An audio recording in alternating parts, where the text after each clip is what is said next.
Ce dimanche 19 février, François Hollande était l'invité de l'émission Le Grand Jury, diffusée en simultané sur RTL, LCI et le site du Figaro.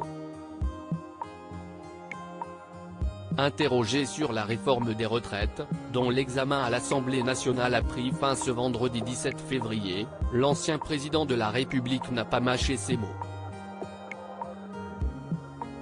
Selon lui, les débats ont été un formidable gâchis puisqu'aucun des acteurs n'en sort victorieux. Avec aplomb, il a assuré, quand il y a une réforme de cette importance, le moins que l'on puisse demander à un Parlement, s'y est précisément d'être le Parlement. Le prédécesseur d'Emmanuel Macron a estimé que nous avons vécu une quinzaine de dupes, puisque chacun des acteurs a été à contre-emploi. D'après François Hollande, en ayant recours à l'article 47.1 de la Constitution, le gouvernement a ouvert la critique du temps court et du passage en force.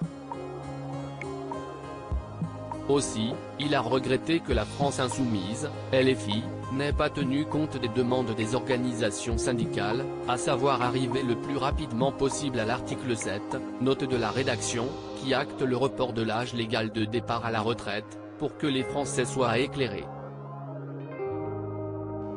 Supérieur à Emmanuel Macron, son père Jean-Michel Macron, David de Rothschild, François Hollande.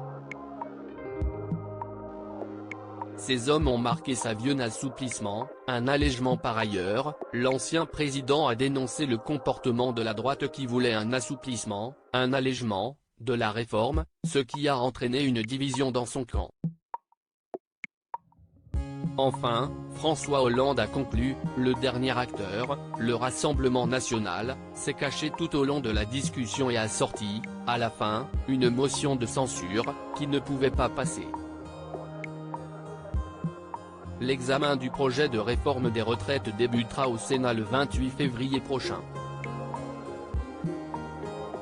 Article écrit en collaboration avec 6 médias Crédit Photo, Le Grand Jury, et RTL.